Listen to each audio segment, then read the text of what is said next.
Candida really is just a spore-based fungus.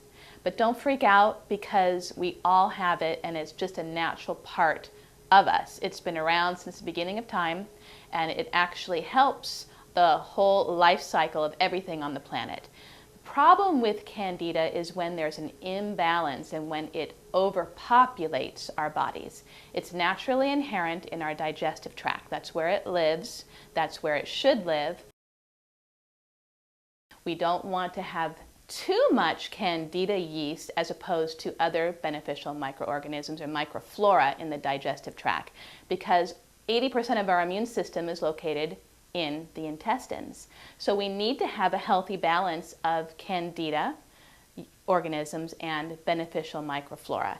And because Candida is so strong and so there's so much of it to begin with, it can easily overpopulate the beneficial microorganisms and take up more real estate, so to speak.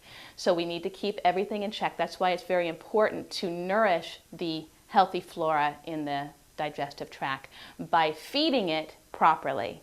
When we eat too much of the foods that the Candida prefer, like sugar and flour and dairy, and basically anything that's processed, the Candida absolutely love it and they feast on it. That bagel you ate for breakfast is a feast for Candida yeast.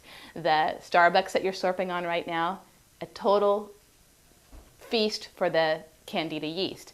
So if you feel like you have symptoms of Candida overgrowth, such as gassiness, fatigue, bloating, that's a real big one, IBS, acne, skin rashes, toenail fungus, even things like arthritis, headaches, allergies, sinus congestion. If you feel like you have these symptoms, then you need to start looking at not feeding the Candida yeast so much, but feeding the beneficial microorganisms more so that they can stay in balance in the digestive tract. Candida loves sugar, loves flour, loves dairy. So these are the things that you want to really be careful of eating too much of in the diet. You want to be feeding the beneficial flora in the intestines, things like healthy vegetables, especially cruciferous vegetables. They love that. Healthy flora love also nuts, non-glutinous grains like amaranth and quinoa and millet. But you really have to be careful about the sugars and the flours.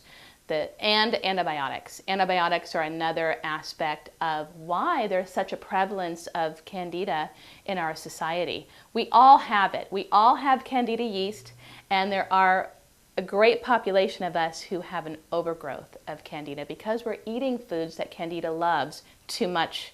We're eating too much sugar, we're eating too much fast foods, we're eating too much dairy, we're eating too much processed foods that is just feeding the Candida yeast and not giving the beneficial microorganisms room to colonize and grow in the digestive tract.